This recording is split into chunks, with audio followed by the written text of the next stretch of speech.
why do most SaaS startups fail? And more importantly, how do you avoid it? Here are my top 5 reasons why SaaS startups fails. Number 1, there's no problem that customers have that they want solved. It doesn't matter if you have a brilliant idea. It doesn't matter if you have a killer app. And it doesn't matter if customers should want it. The question is, do they have a problem that they want solved? If you don't solve a problem that they care about, they don't want to use your SaaS application. So that's number 1. No problem means no product usage. Number 2, are they in pain? If a SaaS prospect or customer is not in pain, they will not spend money to buy your SaaS application, even if it's brilliant, right? So you need a problem and you need pain in order to have a business opportunity. Third, no distribution. An app that you cannot get in front of a customer is not one that they can buy, right? You need some vehicle to get your offering in front of them. And that's either done through a sales force, done through marketing, or a product-led motion, but you need some way to distribute your offering by getting it in front of customers so they have a chance to learn about it and to buy.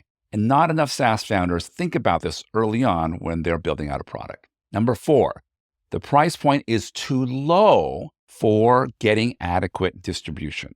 When you first create an application, it's often for yourself, right? I'm the customer. I have this problem. There really should be an app that solves this problem that I have. Screw it. I'm going to go build my own app and create a startup around the problem that I know really well. That's like pretty much true for probably 80-90% of SaaS companies out there. But what you have to realize is if you are not accustomed to being a CEO of a SaaS company, you at some point have to afford sales and marketing dollars. It's not good enough to build a product that works. It's not good enough to build a product that customers really like using. You have to consider the sales and marketing aspects. And the key to doing that is you have to sell at a price point high enough to afford sales and marketing efforts down the road. That leads me to the 5th reason SaaS startups fail, which is insufficient value in the SaaS offering relative to the higher price point needed in order to afford sales and marketing.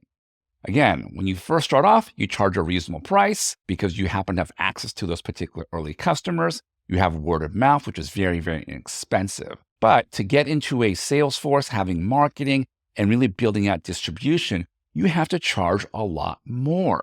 But if your app was not designed to solve a big enough problem, where there wasn't enough pain to justify a higher price, you're sort of stuck in this no man's land, where you have a product, maybe you have a single-digit million ARR or annual recurring revenue, customers are happy, they tell other people, and you grow maybe 5 or 10% per year, right? But you never break out of that trajectory into tens of millions of dollars in annual recurring revenue.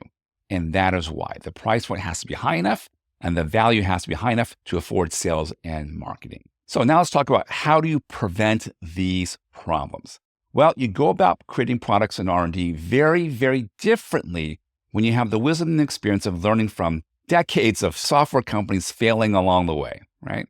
So number 1, when you're going in and evaluating whether there's an opportunity to start a SaaS company or not, you want to look for a problem that customers really complain about and hate. And you want a customer that is in pain. If they don't have a problem and they are not in pain, do not even think about building a product to solve their problems. They have to have both. Second, when you think about your product footprint, how much of a problem are you going to solve? Are you going to solve one small problem or a series of small problems grouped together? How big is your product footprint?